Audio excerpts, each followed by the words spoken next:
जय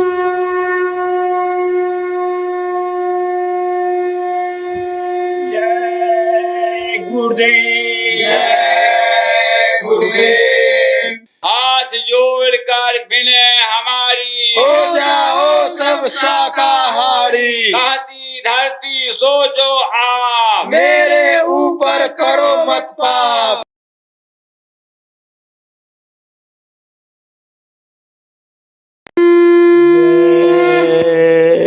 गुरुदेव। मैं भी तो पतित अभागा, युग युग का सोया जागा हूँ। अब हुआ अब सब सौंपवार, पतवार तुम्हारे हाथों में, गुरुदेव तुम्हारे हाथों में।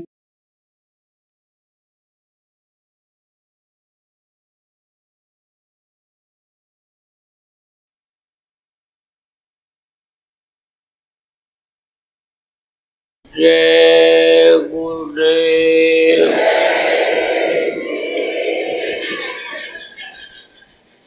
सर्वसमर्थ सर्वत्र स्मरणीय परम पूज्य गुरु जी महाराज, उपस्थित सभी सत्संगी धर्म प्रेमी बच्चों एवं बच्चियों, गुरु महाराज की अपार दया मौज हुई और आज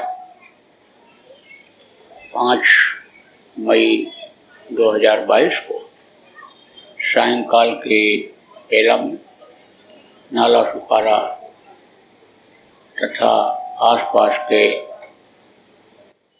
प्रेमी यहाँ पर आए और आपके दर्शन का अवसर मिला। गुरु महाराज की बहुत बड़ी मेहरबानी। देखो, आप लोगों के ऊपर भी दया हुई, हमारे ऊपर दया हुई और हम आपके बीच में आए और हमको कुछ सुनाने का मौका मिला है। लेकिन आपके ऊपर भी दया हुई कि आपको सुनने का मौका मिला है, सत्संग की बातों को सुनने समझने का अवसर मिलेगा। सब लोग नहीं आ पाते हैं।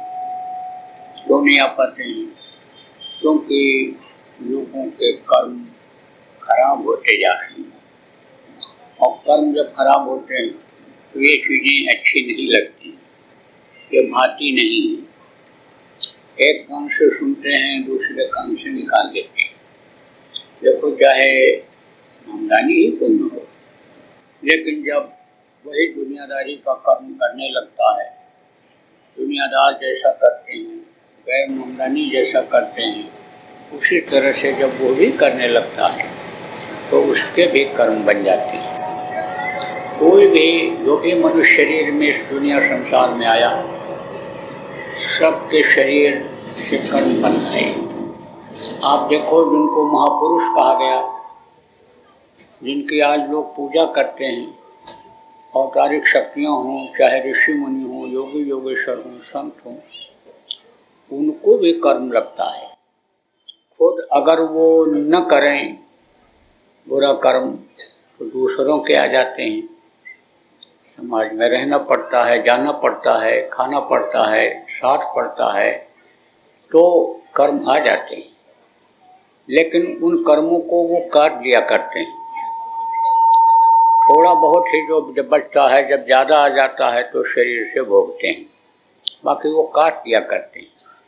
लेकिन कर्म काटना जो उनको नहीं मालूम है, उनके कर्म आ जाते हैं। तो कहा, यह सर आवत अति कठिनाई।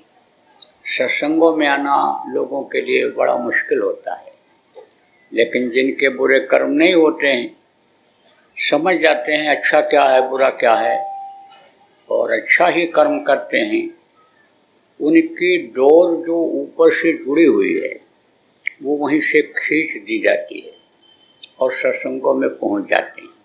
कौन सी डोर? जो डोर से हम लोग सब लोग जुड़े हुए हैं, उस प्रभु से जुड़े हुए हैं, तो वो प्रभु दया कर देता है। और जब इच्छा बन जाती है, अंदर में स्थान बन जाता है, जैसे बहुत से लोगों को मैंने देखा कि बराबर सत्संगों में आते हैं, कहीं खबर मिल गई तो पहुँचे जरूर, और सत्संगों में कुछ न कुछ नई बात मिल जाती है, तो आप ये समझो कि वो पहुँच जाते हैं, जिनकी इच्छा बन जाती है। बाधाएं तो बहुत आती हैं, क्योंकि ये काल और माया का देश है।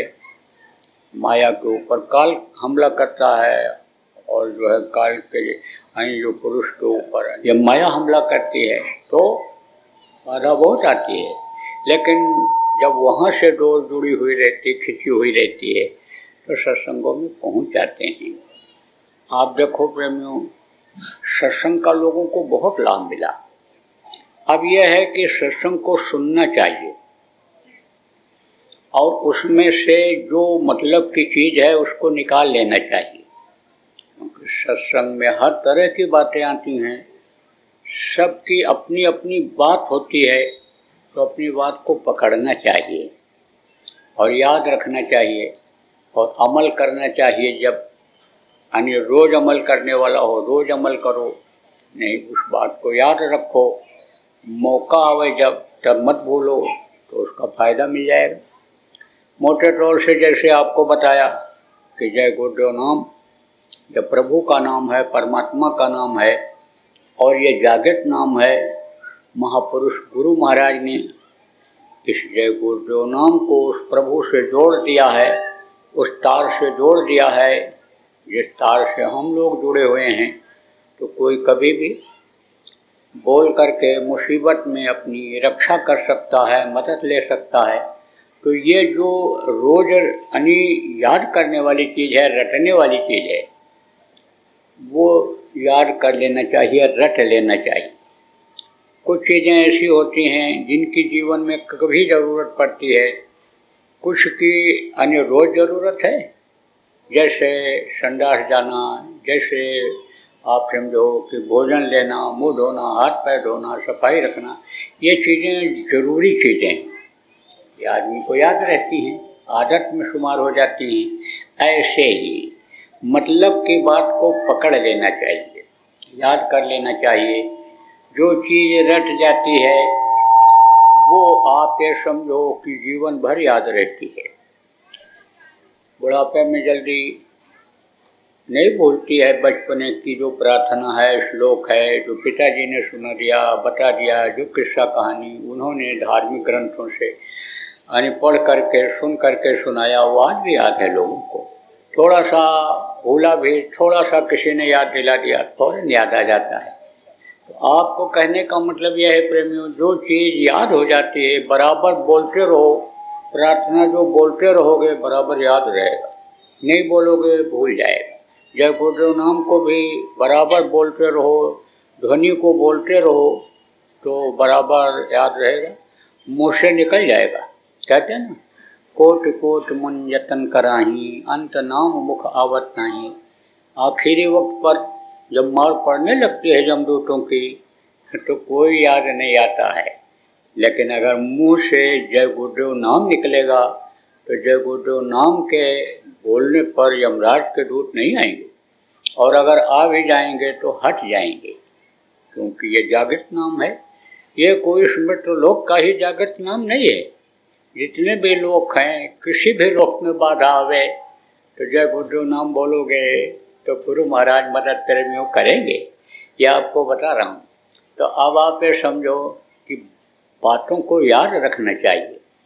पल भर का सत्संग देखो कितनों की जान बचा दिया। आप ये समझो इतिहास भरा पड़ा है। लंकनी को जब मुट्ठी मारा, जाने लगे हनुमान जी लंका में, और उसने रोका, तो जब मुट्ठी मारा और गिरी, मुंह से खून निकला, तब बोली कि अब मोहि भा भरोसा हनुमंता, अब इन हरि कृपा मिले नहीं संत। आप जो है कोई साधारण बंदर नहीं हो, आप महान हो। और जाओ, हमको बात वो याद आ गई। कौन सी बात? जब रावण ने ब्रह्म वर दीना, चलत विरंच कहा मचीना, विकल होश थे कब के मारे, तब जानुष निश्चर संघारे। यानी गोस्वामी जी महाराज ने लिखा कि जब तेरे सिर पर कोई मुट्ठी मारेगा और तू नीचे गिरेगी, तेरे मुंह से खून निकलेगा, तब समझ लेना कि अब रावण का खात्मा हो जाएगा। अब आप समझो कि वो बात अगर याद न रहती उसको, ब्रह्मा की बात जब वरदान देकर रावण को जा रहे थे और इससे लंकनी से कहा था, वो बात याद न रहती तो बचती, दूसरी मुट्ठी मारते हनुमान जी, खत्म हो जाती। बचा लिया कि नहीं बचा लिया। एक था सूदखोर, सूदखोर जानते हो, रुपया पैसा ब्याज पर देता था।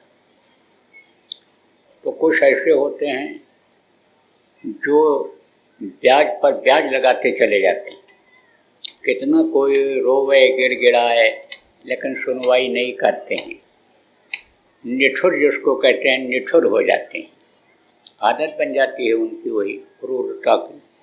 और वो जो पैसा आता है दिल दुखा वाला, वो खाते हैं तो उससे बुद्धि और खराब होती।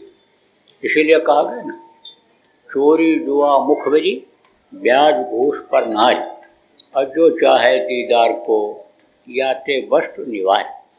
चोरी जुआ, जुआ खेलने वाले, चोरी जुआ और मुखबरी, मुखबरी करते हैं ना, जासूसी। कौन सी जासूसी?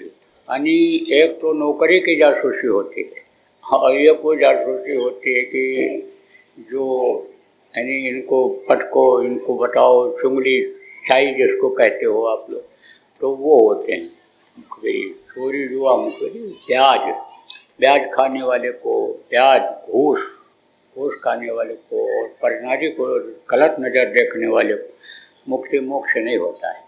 इससे थोड़ा दूर रहना चाहिए। अब पहले था आदमी कोई किसी से मांगता नहीं था, हाथ नहीं फैलाता था, कहता था मर जाऊं मांगू नहीं, कहता था जितना है उसी में गुजर करेंगे, वही खाएंगे, और कुछ लड़का लड़की के शादी ब्याह के लिए बचा भी रखेंगे। खेती करता तो उसके लिए जो टैक्स होता है, लगान जिसको कहते हो, पोत जिसको कहते हो, उसको देने के लिए बचा के भी रखता था। और बरकत भी खूब होती थी, क्योंकि नीयत अच्छी थी तो बरकत खूब होती थी। आप समझो थोड़ा कमाता था, लेकिन खाने के बाद भी उसमें से कुछ बच जाता था। अब लोगों की हो गई नीयत खराब, और नीयत खराब हो गई तो बरकत हो गई बंद। और दूसरी चीज़ है कि आवश्यकताएं बहुत बढ़ गई, ज़रूरत से ज़्यादा आदमी खर्चा करने लग गया। देखो नशे की आदत है पड़ गई, तमाम यानी गंदी आदतें पड़ गई कि जिसमें पैसा ज़्यादा खर्चा होता है, तो कर्जा लेना पड़ता है, कर्जा लेना पड़ता है, कुछ को मजबूरी में लेना पड़ता है, और कुछ तो कर्जदार जीवन भर रहते ही रहते हैं, जो दरबारदारी करते हैं, जी हुजूरी करते हैं, हाँ हुजूर, जी हुजूर, जी सरकार, आगे पीछे लगे रहते हैं, वो कर्जदार ही रहते हैं। गाँव में कहावत है, आप लोग ज़्यादातर उधर उत्तर प्रदेश के होंगे, उत्तर प्रदेश में कहावत है कि सुख चाहे तो खेती करे, धन चाहे व्यापार, ठाट चाहे तो करे नौकरी, ऋण चाहे दरबार, तो कर्जदार ही रहते हैं। लेकिन कर्जा देने वाले को ये चाहिए कि ज़्यादा ब्याज न ले, 1% भी अगर वो लेगा मान लो, तो साल का बैंक से ज़्यादा पा जाएगा, 12% पा जाएगा। वो उसका क्या होगा? मेहनत का होगा, वो जो मिलेगा उसका मेहनत का होगा, और उसमें से जो खर्चे से बचे उसको भी गरीब गुरबा को खिलाने में, इधर उधर अच्छे काम में खर्च कर देना चाहिए। आप ये समझो नौकरी में अन्य लोग हैं, नौकरी करते हैं, तो कुछ लोग तो कहते हैं कि लाओ इतना दे दो, जिसको घूस कहते हैं, रिश्वत कहते हैं, इतना दोगे तब फाइल आगे बढ़ेगी, तब इस पर चिड़िया बैठेगी। चिड़िया बैठने का मतलब साइन सिग्नेचर होगा, हस्ताक्षर होगा। कुछ ऐसे होते हैं भाई चलो काम कर देते हैं, हंसी खुशी से कोई कुछ देगा, दे देगा, वो हमारे लिए फलीभूत होगा, तो फलीभूत क्या होता है? किसी का काम आपने कर दिया, पावर में हो, आपने काम कर दिया, अब वो जो देगा समझा, वो आपके लिए समझो कि दूर के समान होगा। कहा गया ना कि सहज मिले सो दूर सम, मांगे मिले सो पान, और कहें कबीर वो रक्त सम, जामे खींचा तान। खींचा तान होती है ना, कहते इतना रखो, अब खींचातानी हुई, सोचने लगा कैसे दें, क्या करें, फाइल आगे नहीं बढ़ेगी, काम नहीं होगा। तो आपको समझने की ज़रूरत है, जो लोग नौकरी करते हो, खुश हो जाए कोई दे दे तो कोई बात नहीं, लेकिन ये ज़बरदस्ती वाला काम ये परमार्थियों के लिए आगे बढ़ने में बाधक बनता है, इससे दूर रहना चाहिए। तो सूदखोर था, कर्जा देता था, तो गया, गरीब आदमी था बेचारा, नहीं दे पा रहा था क्योंकि ब्याज पर ब्याज जुड़ता जा रहा था, तो ब्याज ही बहुत हो गया। तो एक दिन गया तो बहुत प्रार्थना किया, कहा जितना लिया था उसका तो कई गुना ज़्यादा दे दिया, अब ब्याज माफ़ कर दो। बोला कुछ नहीं, दो तुम। कहा हमारे पास है ही नहीं, हम क्या दें। तो उसका जो बछड़ा बछड़ी गाय बैल सब उसने हक में अपने ले लिया और कहा ये अब हमारे हो गए, अब हम आएंगे तो इसको बेचेंगे। और घर में जो थोड़ा बहुत राशन पानी बेचारे का था, जो भी सामान था, सब बांध लिया गट्ठर और कहा अब सब हम ले जाएंगे, तो इसको अब हम कुछ छोड़ेंगे नहीं। गाँव वालों को भी पता चला, बहुत रोया, जोर जोर से रोया, कैसे होगा, क्या होगा, छोड़ दो। तब उसने भी सोचा कि अब तो हम इनको मजदूर लाकर देंगे नहीं, और न इनका गट्ठर उठा करके अब हम इनके घर पहुंचाएंगे, इनका बिस्तर तक भी हम नहीं ले जाएंगे। तो सोच लिया उसने, अब ये क्या करें।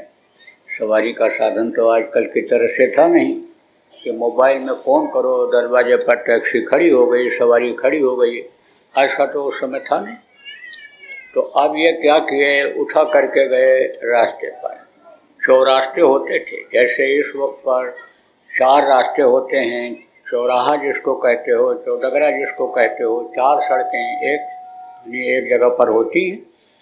तो आने समझो जहाँ ट्रैफिक पुलिस खड़े होते हैं, लाइट लगी रहती है, वहाँ की बात कर रहा हूँ। ऐसे पगडंडी रास्ते में भी होते थे, गए वहाँ बैठे, कोई भी मजदूर मिल जाए, कोई भी मिल जाए। तो एक महात्मा जी थे, वो उधर से आ रहे, तो कहे कि लगता है कि तू यहाँ खड़ा है किसी के इंतज़ार में कि कोई हमारा ये गट्ठर पहुँचा दे। बोले हाँ बाबा जी। तो बोले कि देख, मैं तेरी गट्ठर पहुँचा सकता हूँ, ये सामान पहुँचा सकता हूँ, मुझे भी एक आदमी की ज़रूरत है, मुझे भी जानना है। तो कहते हैं 4 खाट 2 बाट, यानी 2 बाट का मतलब 2 आदमी अगर रहें रास्ते में तो बात करते चले जाओ, मीलों चले जाओ बात करते, पता नहीं चलता है। तो कहे देख, तू कुछ हमको सुनाएगा और मैं कुछ तुझको सुनाऊंगा, बात करता रहूँगा और रास्ता कट जाएगा। तो कहा ठीक है महाराज। तो बोले कि देख, बड़ा गट्ठर मैं ले लेता हूँ, छोटा अपना बिस्तर तू ले ले, चलते हैं। चल दिया। तो कहा कि अब तू को सुना। महात्मा जी ने कहा उससे, व्यापारी से जो सूदखोर था, उससे कहा अब तू को सुना। उसने कहा महाराज हम क्या सुनावे हैं, हम आप क्या जानते हैं, आप तो महात्मा हो, इसी काम के लिए आपने गृहस्थी छोड़ा, संन्यास लिया कि गृहस्थों को कुछ समझाओ, बताओ, कुछ उनको रास्ते पर लगाओ, परमार्थ के रास्ते। महाराज तो हमको कुछ आप सुनाओ। तो बोले देख, सुनते जाना, सब बात सुनते जाना और मतलब की बात अपनी ले लेना। मतलब की बात क्या होती है, देखो जैसे कहा ना, सार सार को गह रहे, थोथा दे उड़ाए। थोथा किसको कहते हैं, अनाज फटकती हो बच्ची हो, ऐसे साफ करती हो, तो जो हल्का दाना होता है उसमें जो धूल गर्द होती है, भूसी होती है, वो आगे की तरफ चली जाती है, पीछे की तरफ फटकते समय अनाज रह जाता है, तो वो होता है सार। और बाकी वो होता है थोथा। ऐसे ही सार और थोथा बातों में भी होता है। सार किसको कहते हैं? अस्तंभ को कहते हैं, जो निचोड़ है सार उसको कहते हैं। तो सार को गह लेना चाहिए, और थोथी बातें बहुत से लोग करते हैं, बेकार की बातें करते हैं, उसको छोड़ देना चाहिए। जो अपने मतलब की नहीं है। मतलब की बात कौन सी होती है? कोई बात ऐसी बताओ जिसको प्रैक्टिकल करके देखा गया है और वो बात सही निकले, वैसा करने से फायदा दिखे, वो सार बात होती है। और सुनते सुनते रटते रटते वो नाम बता दिया, वही पूजा पाठ बता दिया, तकलीफ नहीं जा रही है, कष्ट नहीं जा रहा है, परेशानी नहीं जा रही है, टेंशन नहीं जा रहा है, तो क्या कहा जाएगा उसको? उसको थोथा कहा जाएगा। तो कहा महाराज सुनाओ। तो उन्होंने कहा सुनते जाना तू। वो अपना सुनाने लगे, बाबा जी सुनाने लगे, महात्मा जी सुनाने लगे। सुनता तो सब गया, लेकिन दिमाग उसका कहाँ रहा, कल कहाँ जाएंगे, कल किससे वसूली करेंगे, कहाँ से कितना बाकी है, क्या करेंगे, उसी माया में, जड़ माया में मन लगा हुआ था। माया किसको कहते हैं? रुपया पैसा को माया कहते हैं, औरतों को माया कहते हैं। देखो दुनिया जिसके पीछे दौड़ रही है, जिसके पीछे परेशान है, जिसमें आदमी का मन लग गया, वही उसको दिखाई पड़ रहा है, वही समझ में आ रहा है। तो कहा कि तो मन उसका उसी में लगा रहा, रुपया पैसा धन दौलत। सुना तो सब, लेकिन ध्यान नहीं दिया। खूब सुनो और ध्यान न दो तो सब बेकार है। कहते हैं ध्यान दे करके पढ़ो, ध्यान दे करके सुनो, ध्यान देकर काम करो। तो ध्यान जब उसमें लगाओगे, उस काम में, चाहे सुनने में हो चाहे करने में हो, तब तो उसमें कामयाब हो जाओगे। और ध्यान नहीं लगाओगे तो सब बेकार है। तो जब नज़दीक आ गए, गांव नज़दीक आ गया, तो दरवाजे से थोड़ी ही दूर पर महात्मा जी ने कहा लो, अब इसको तुम अपने बच्चों से उठवा ले जाना, अब हम जा रहे हैं। बोला महाराज चलो कुछ पानी पत्ता पी लो, कुछ आप ले लो, फिर उसके जब बाद जाओ, नहीं तो आज हमारे यहाँ ही रुक जाओ।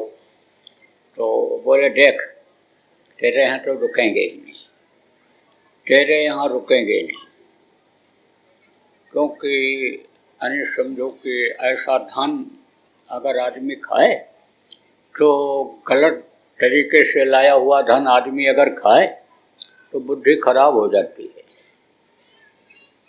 भीष्म पितामह बाणों की शैया पर लेटे हुए थे और ज्ञान की बातें बता रहे थे, अच्छी अच्छी बातें बता रहे थे।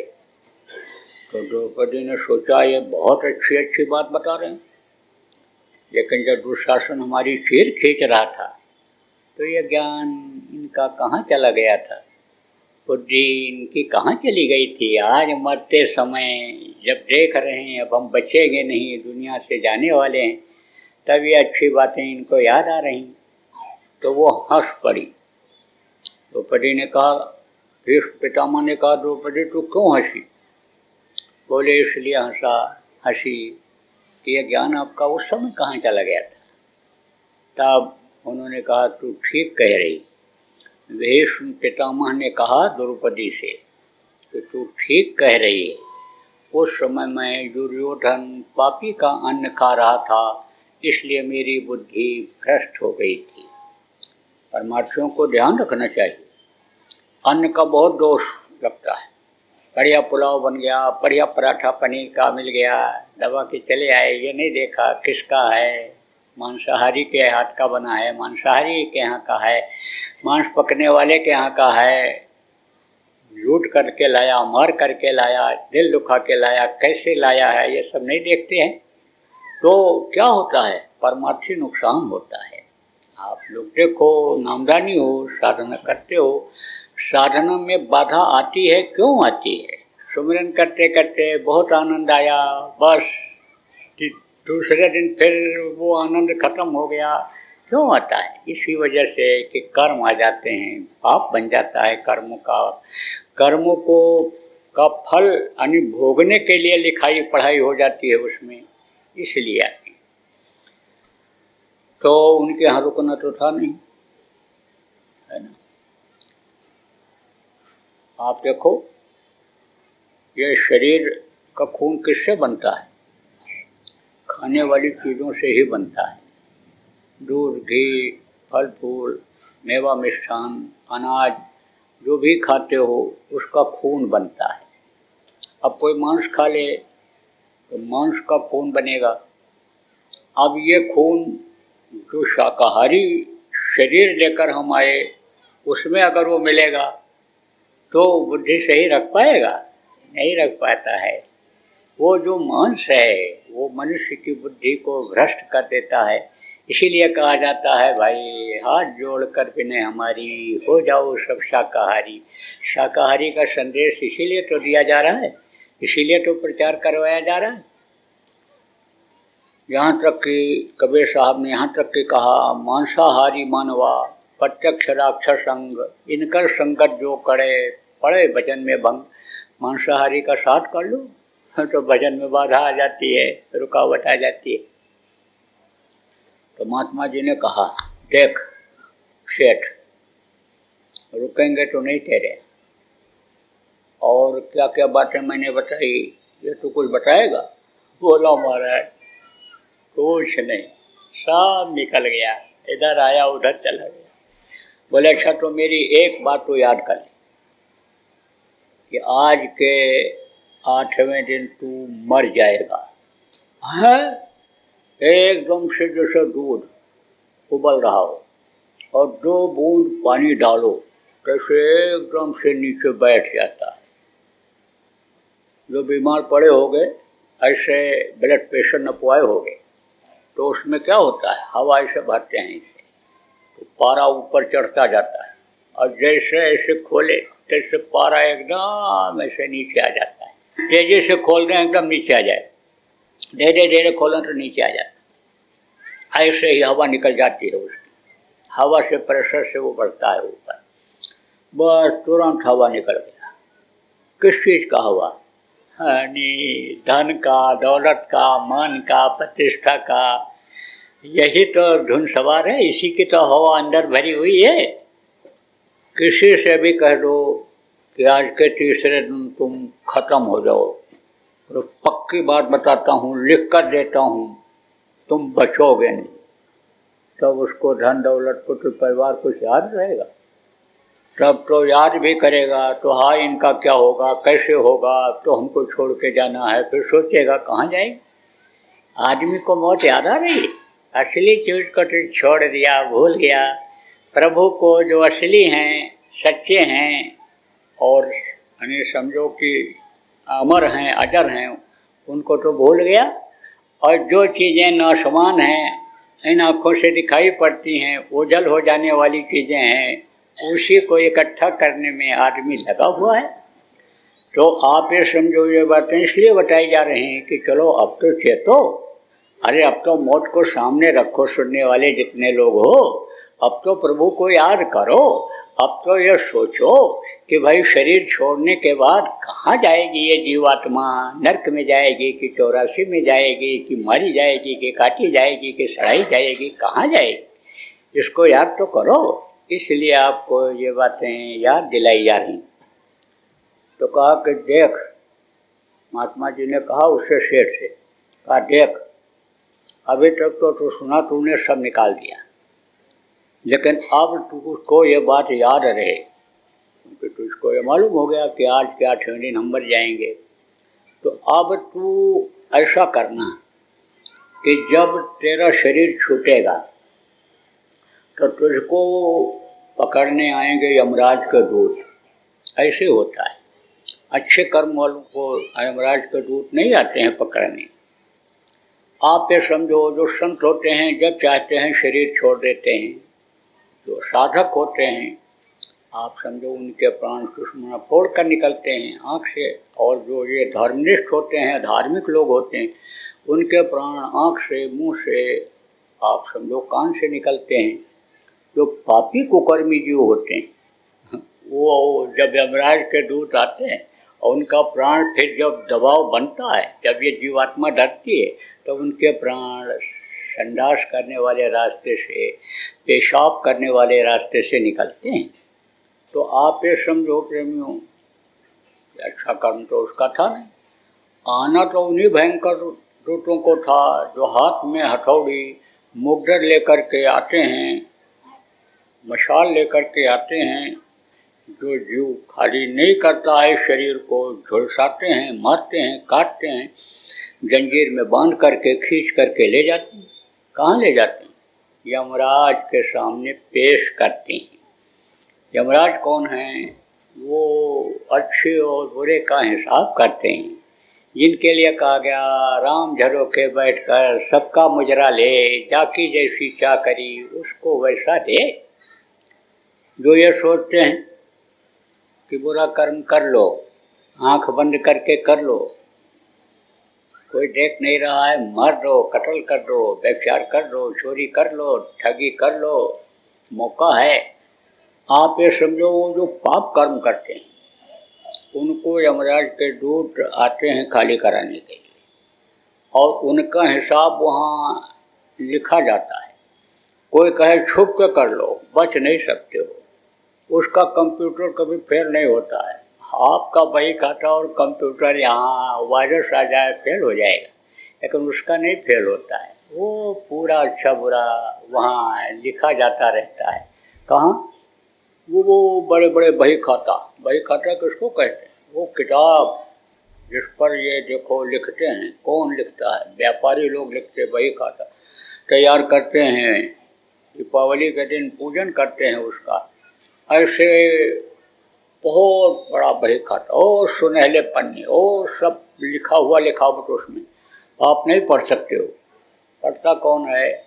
उनके पीए, मंत्री जिनको कहते हैं, जिनको आप यानी सेक्रेटरी कहते हो, प्राइवेट सेक्रेटरी कहते हो, वो लिखते रहते हैं चित्रकूट।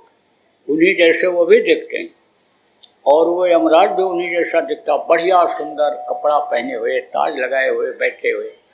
देखने में तो बहुत मनमोहक हैं, लेकिन न्याय करने में तनिक भी वो रियायत नहीं करते हैं। तो बस हुक्म दिया, कहीं हुक्म देंगे तो इसको पकड़ के ले जाएंगे। महात्मा ने कहा उस सेठ से कि तो इसको पकड़ करके ले जाएंगे और यमराज के सामने पेश करेंगे।